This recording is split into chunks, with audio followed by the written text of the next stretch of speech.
Aconteció un día que él estaba enseñando y estaban sentados los fariseos y doctores de la ley, los cuales habían venido de todas las aldeas de Galilea, de Judea y Jerusalén, y el poder del Señor estaba con él para sanar. Y sucedió que unos hombres que traían en un lecho a un hombre que estaba paralítico, procuraban llevarle adentro y ponerle delante de él. Pero no hallando cómo hacerlo a causa de la multitud, subieron encima de la casa y por el tejado le bajaron con el lecho, poniéndole en medio delante de Jesús. Al ver él la fe de ellos, le dijo: «Hombre, tus pecados te son perdonados». Entonces los fariseos y los escribas comenzaron a cavilar diciendo: «¿Quién es este que habla blasfemias? ¿Quién puede perdonar pecados sino solo Dios?». Jesús entonces, conociendo los pensamientos de ellos, respondiendo les dijo: «¿Qué caviláis en vuestros corazones?». Mateo capítulo 5, versículo 17 al 22. Hemos escuchado palabra de Dios.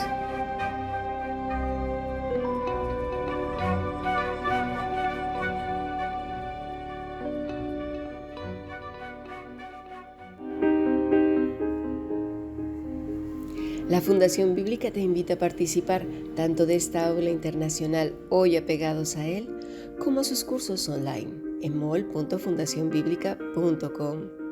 También Adoración de Siervos todos los martes a las 7:30 de la tarde España a través de nuestro canal de YouTube. Para cualquier información escribe a fundacionbiblica@gmail.com. Aprendamos juntos del Maestro. Te esperamos.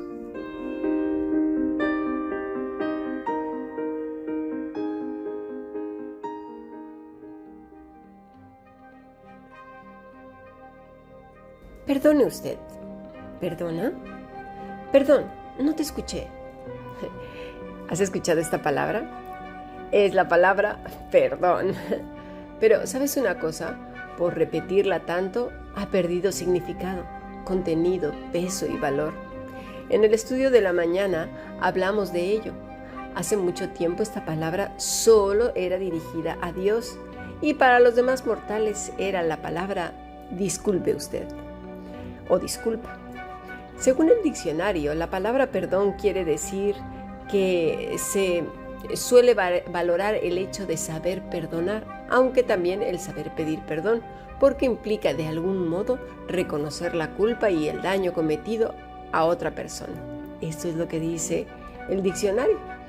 Muchas veces he escuchado sermones acerca de este pasaje de las Escrituras. Me refiero a Mateo capítulo 5, versículo 17 en adelante. Se habla acerca de la fe de los amigos, de la santidad del paralítico, de los murmuradores y detractores de Jesús, de cómo se maravillaron los presentes y también de la misericordia de nuestro Maestro.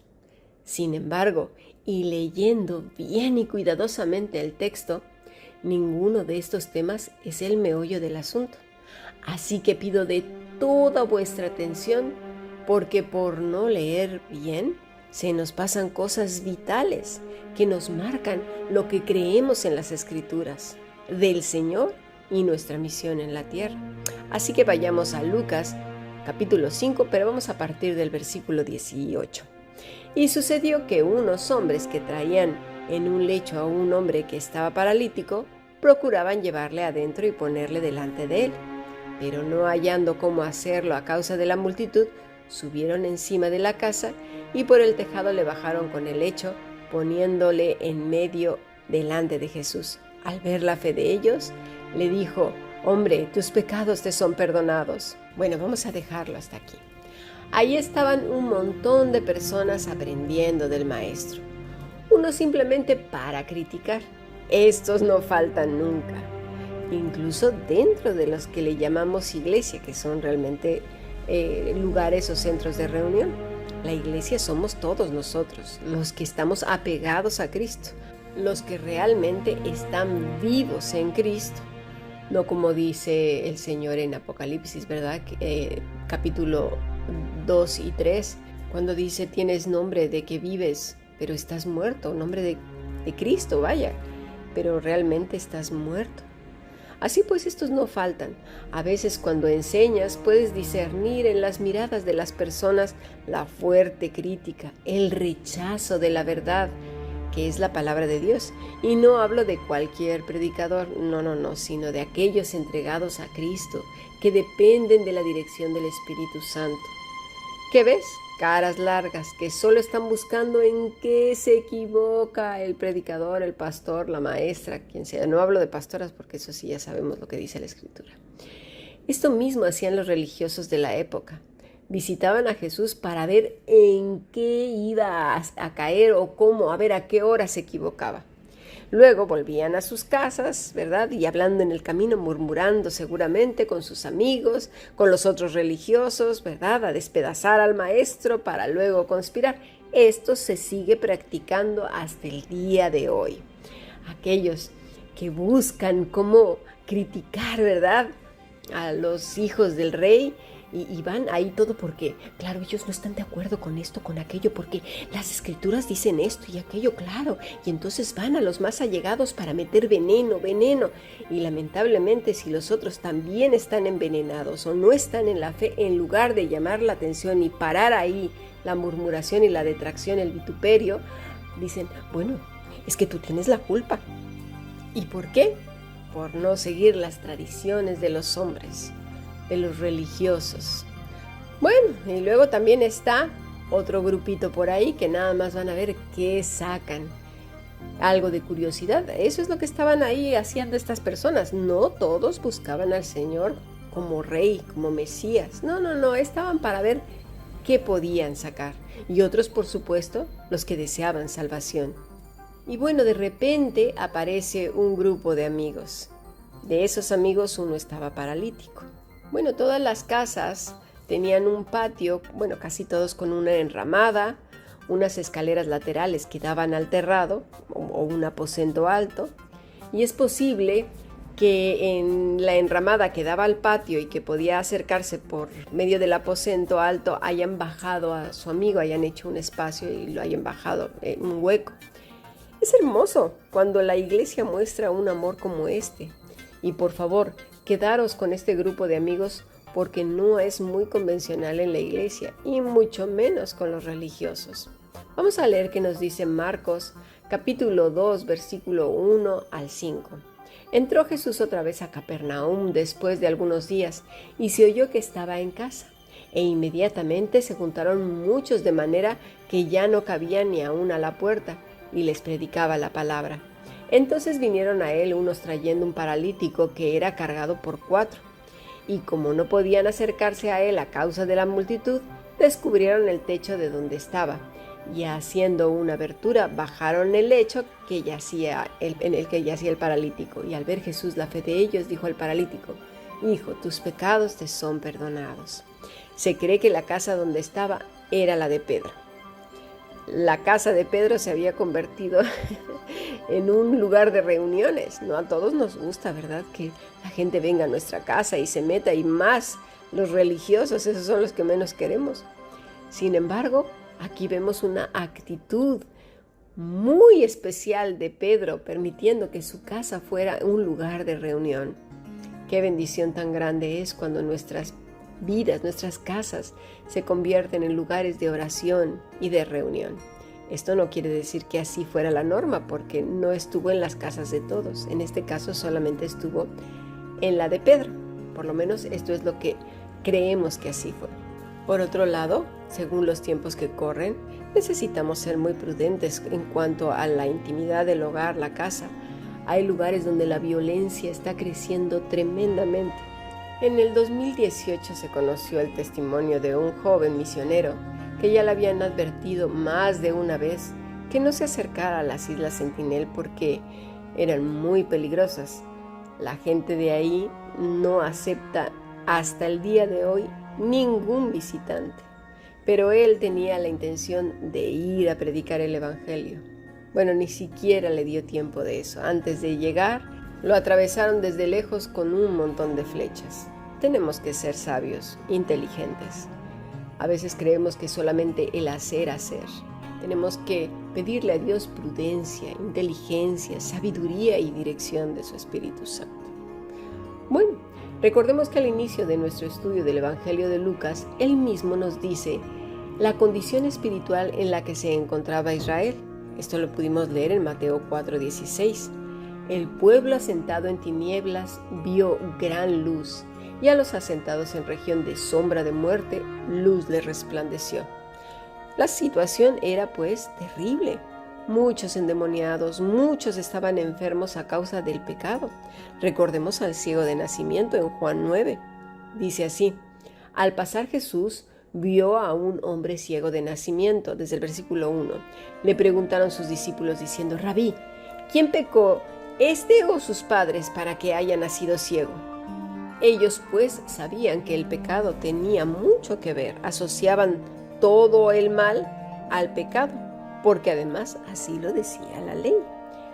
Cosa que a nosotros hoy día nos cuesta mucho trabajo aceptar, que pues nuestro pecado, nuestra mala cabeza, rebeldía, desobediencia, tosudez, mal corazón, malas intenciones, ganas de molestar y hacer rabiar a los demás, pero sobre todo dejar a Dios como mentiroso y responsable de lo que nos ocurre, y más cómodamente echarle la culpa al diablo. Y dirás: a Dios yo no le echo la culpa. Claro que sí, porque decimos nos está probando. No. Muchas de las cosas que nos ocurren son consecuencias. Ya lo hemos hablado esto más de una vez. Solemos decir entonces que es el diablo o que es Dios quien nos está probando. Las palabras han perdido entonces su significado. Hemos cambiado lo que Dios dice por conceptos nuevos, religiosos y adaptados a una vida hipócrita. No solemos ver nuestros pecados, sino los pecados de otros. Que los otros fallan y nosotros somos las víctimas. Minimizamos nuestros pecados. Y nos vamos al extremo para evitar que nos machaquen otros, y entonces pues nos pulverizamos y decimos que somos un gusano, que somos de lo peor. Decimos más vale que me lo diga yo a mí misma que me lo diga otro. Ya si me lo digo yo, pues ya desmonto al otro, ya no me va a decir nada. No nos pasemos de listos, porque al final de cuentas esto no remedia nada, simplemente es matizar el victimismo con diferente maquillaje. Los judíos sabían que habían pecado. Eso sí, los fariseos no, porque ellos eran muy religiosos y bueno, todo lo que implica hacer, ya tenían desde temprano su checklist en verde, ¿no? Pin, esto ya lo hice, ya hice mi oración, ya hice la lectura de esto, ya me arrodillé, ya levanté las manos, hice los 3 cantos, ya miré al cielo, ya no sé qué tantas cosas inventamos, de verdad, ya prendí las velas, no lo sé. Hay quienes hasta tienen los candelabros y no sé cuántas cosas, pasan y tocan con la mano unos versículos que han puesto en la cocina, o hay quienes ponen en todas las paredes versículos, y hasta que no recorren toda la casa repitiendo los versículos, pues no están tranquilos, porque claro, quizás si les vaya mal si no repiten todos esos versículos que han utilizado para ese día, o los cambian. Bueno, es que de verdad el rito se presenta de variopintas maneras. Así somos nosotros. Bueno, estos pues no tenían nada pendiente que no fuera a ir a vigilar a otros y a señalar sus faltas, pero en este caso era específicamente a nuestro Señor Jesucristo. Vamos a pasar a nuestro siguiente podcast.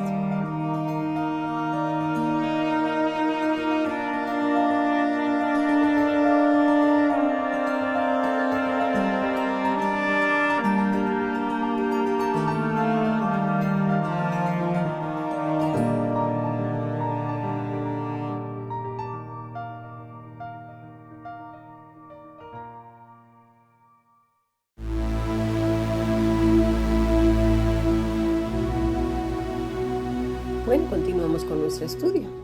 Así pues, nos encontramos con que estos amigos encuentran un tumulto que no los dejaba entrar. ¿Cuántas veces ni entramos ni dejamos entrar? Nuestra vida puede ser un claro obstáculo para que la gente entre al reino de los cielos. Lo hemos estado viendo también en el sentido de la bendita esperanza en las últimas conferencias de Aquí yo vengo pronto.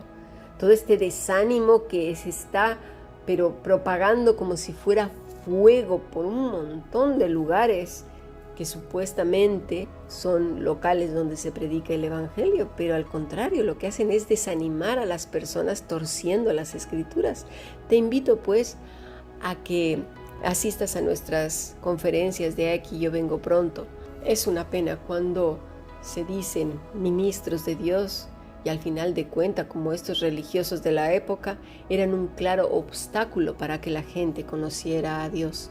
Dice el Señor en Mateo 23, desde el versículo 12 al 14, porque el que se enaltece será humillado y el que se humilla será enaltecido. Mas ay de vosotros, escribas y fariseos hipócritas, porque cerráis el reino de los cielos delante de los hombres, pues ni entráis vosotros, ni dejáis entrar a los que están entrando. Ay de vosotros, escribas y fariseos hipócritas, porque devoráis las casas de las viudas y como pretexto hacéis largas oraciones, porque por esto recibiréis mayor condenación. De verdad que es terrible escuchar hombres despreciar la palabra que viene de la boca de hermanos piadosos o piadosas, también las mujeres. Hay mujeres que hablamos la palabra de Dios. ¿De verdad a estos hombres no les ha resplandecido la Escritura? Qué vergüenza cuando nos rechazan por ser mujeres. Se ponen en un nivel superior a Cristo, quien fue ungido por una mujer. Tuvo diaconisas que le servían, tuvo alumnas como María y Marta, como Susana, como Salomé, como la mujer samaritana que incluso fue predicadora. Ella fue a predicar a todos quien le había perdonado sus pecados. De verdad, ay de vosotros, dice el Señor, hipócritas, que cerráis el reino de los cielos delante de los hombres, pues ni entráis vosotros, ni dejáis entrar a los que están entrando. Ay de aquellos que lastiman a las personas trayendo condenación porque no hacen lo que ellos determinan como justo, noble y santo, que tuercen las Escrituras para ajustarse a sus supuestos mentores y teólogos de antaño, que también fueron torturadores y asesinos. ¿Que no han leído la historia? ¿Cuándo aprenderán a sujetarse a las Escrituras, al espíritu de las Escrituras, que es el Espíritu Santo, y obedecer a Cristo? ¿Cuándo seguirán al Maestro y no a los hombres de renombre religioso en la tierra? Por favor. Así pues, estos amigos trajeron a uno que estaba postrado en cama. Pero, ¿para qué? Y dirás, pues para ser sanado. Y yo te contesto que no es así. ¿No hemos leído bien entonces? ¿Qué fue lo que hizo Jesús? Versículo 20. Al ver la fe de ellos, le dijo, hombre, tus pecados te son perdonados. Cristo le perdonó sus pecados. Nunca dice, he aquí, sanado estás. Claramente dice que le perdonó sus pecados. Cristo vino a reconciliarnos con el Padre. Esa es su obra redentora. Estos amigos eran amigos de uno que había pecado. No lo estaban condenando, ni criticando, ni juzgando, ni machacando. No conspiraban contra él a sus espaldas, ni cuchicheaban con otros, o estaban ahí echándole leña al fuego para ir luego a meterlo a la hoguera. No. Ellos estaban en la correcta actitud de una iglesia que pertenece a Cristo. Es la iglesia de Cristo. Si uno cae, los otros lo levantan y lo traen al único que puede restituirlo. De verdad, hay de aquellos que se sienten Dios y que piden de la gente que les obedezca como si fueran Cristo. Que nadie puede incurrir en una falta de las cosas que han impuesto porque alborotan a todos los miembros para que arremetan contra ellos. Así no es la iglesia de Cristo. No. Dice Colosenses 3:13 al 15. Soportaos unos a otros, perdonaos unos a otros. Si alguno tiene queja contra otro, de la manera que Cristo os perdonó, así también hacedlo vosotros. Sobre todo, vestíos de amor, que es el vínculo perfecto, y la paz de Dios que gobierna vuestros corazones, a la que asimismo fuisteis llamados en un solo cuerpo, y sed agradecidos, soportándonos como esas columnas de la iglesia de Filadelfia, a la cual promete Cristo hacer columnas de la casa de Dios. ¿Os acordáis en el aula internacional? Por cierto, si no perteneces al aula, puedes escribir un correo electrónico a fundacionbiblica@gmail.com. Mostré las columnas, eran columnas grandes, pero en el reino de los cielos, columnas seremos firmes, hermosas, con su nombre. Y no piedras para lapidarnos unos a otros, de verdad, ¿eh? Y hablo de la verdadera iglesia de Cristo, no de aquellos que toman el evangelio como objeto de ganancia de sus egos, dinero y fama, control, manipulación y chantaje. Tenemos que ser muy listos a aprender a discernir, conocer a Cristo para poder distinguir con suma claridad y salir corriendo de cualquier lugar donde se practique el maltrato, el gaslight, como se dice, el bullying o la agresión en cualquiera de sus manifestaciones. Por cierto, voy a explicar qué es el gaslight. Son estos nuevos términos que se usan, son en inglés, pero ahora ya se usan en castellano. El gaslight se utiliza como un tipo de violencia y es bastante dañina. La persona que lo sufre manifiesta aislamiento, ansiedad, insomnio, crisis de nervios, arrebatos emocionales, tendencias obsesivas, dependencia y miedo. Esto es lo que una víctima de gaslight atraviesa cada vez que su acosador intenta volverlo o volverla loca, literalmente. Esta tortura psicológica se presenta como una historia tétrica de una película de horror y termina por despojar a una persona absolutamente de todo lo que posee. Me refiero, puede ser tanto sus valores, sus creencias, sus convicciones y aún sus posesiones. El gaslight exprime, agota y vacía a quien se confunde cada segundo para que en medio de la ambigüedad la víctima se crea completamente incapaz de sobrevivir al borde de la locura. Hacer luz de gas, como se traduce esta expresión al español, consiste en conseguir que alguien dude de sus sentidos, de su razonamiento y hasta de la realidad de sus actos para convertir a quien sufre de maltrato psicológico totalmente dependiente de esa persona o de su pareja o del grupo, misma persona que cree que esos son sus dueños o su dueño. Y es que además el líder puede ser la pareja o el del grupo, verdaderamente cree que la persona le pertenece. No lo dice de esa manera, pero como es el pastor, el líder, el representante de Dios en la tierra, y luego ciertos maridos que malamente entienden la escritura se vuelven los verdugos de sus esposas, un azote verdaderamente, y les hacen gaslight continuamente. Frases como: ya vas a empezar, tú te imaginas cosas, lo que pasa es que nadie te conoce, si supieran quién eres, no serías así.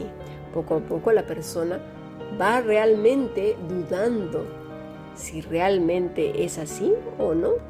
Así que seamos vigilantes y cuidadosos. Si estás en una situación así, pide ayuda pronto. Estos amigos entonces trajeron al que podía perdonar pecados. ¿A quién? Pues a Jesús. ¿Qué vieron en Jesús? A Dios mismo.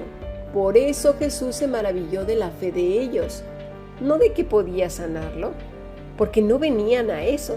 Si ese hubiera sido el caso, como lo es hoy de muchos, sé que se pide sanidad antes de ser perdonados, porque para eso somos buenos, ¿verdad? Para pedir cosas sin ni siquiera ver nuestros pecados.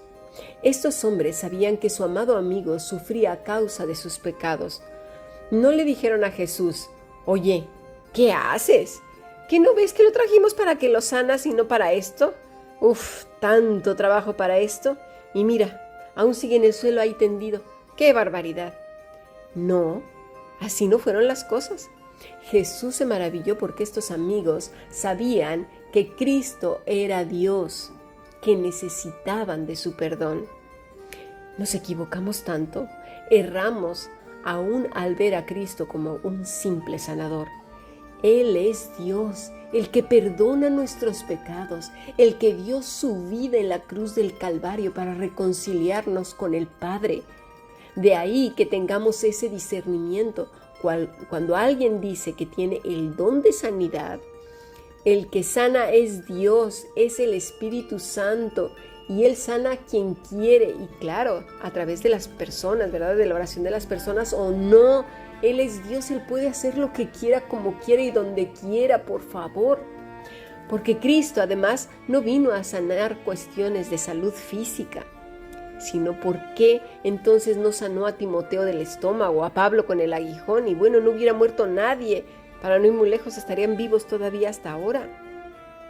¿Que Dios puede sanar? Claro que sí, pero Él sabe quién necesita perdón antes que sanidad, restauración en su alma, volver a Cristo, lavar sus ojos con colirio y sus oídos.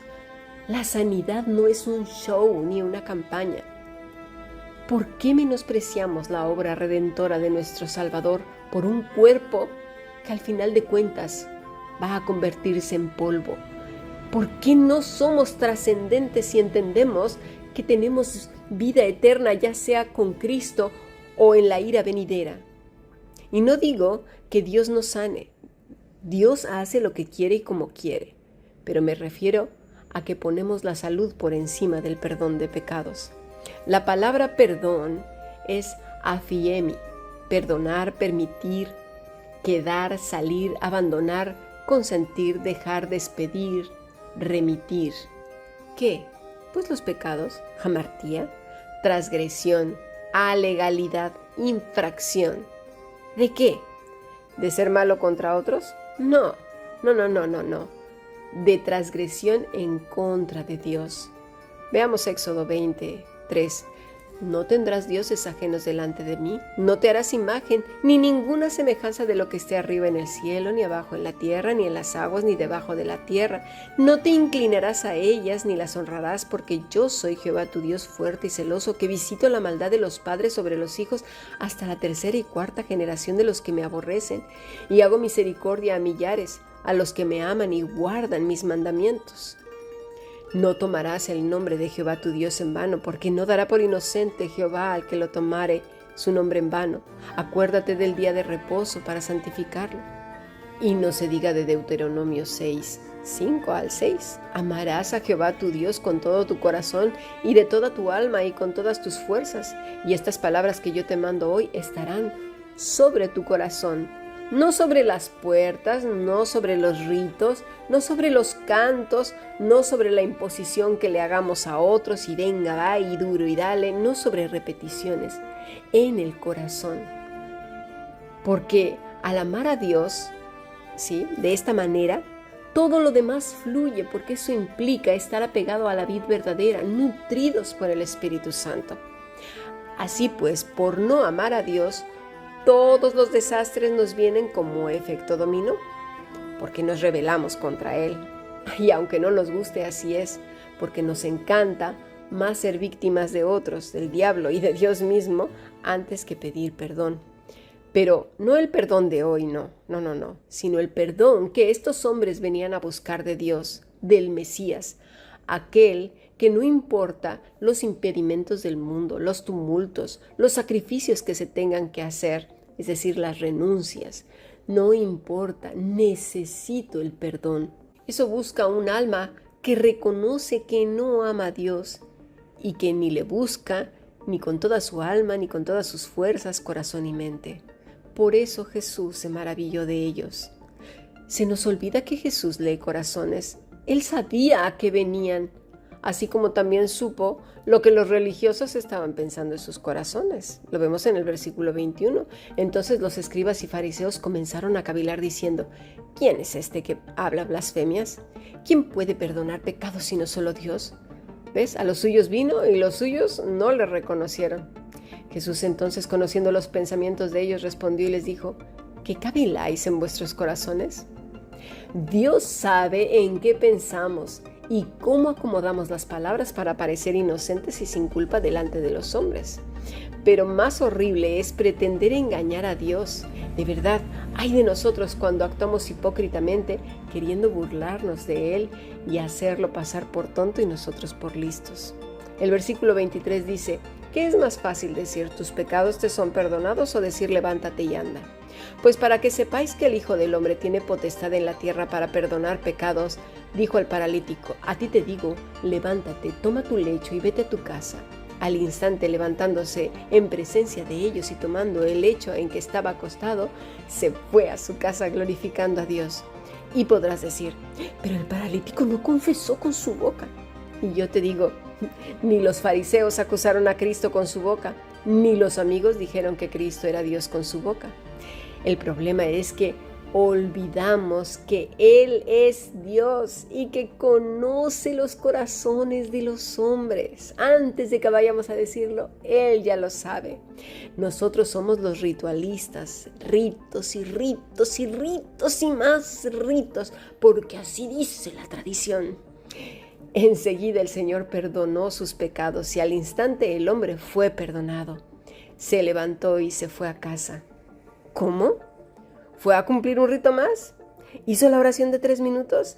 No fue necesario. Hizo algo mucho mayor y mejor, porque desde que llegó sabía que ese hombre que estaba ahí en medio de la multitud era Dios encarnado y fue perdonado. ¿Y qué hizo? Glorificó a Dios. Y que así sea en nuestras vidas hasta que Él venga. Glorificar a Dios y buscar su perdón cuando hemos fallado, hemos transgredido a Dios. Bendiciones.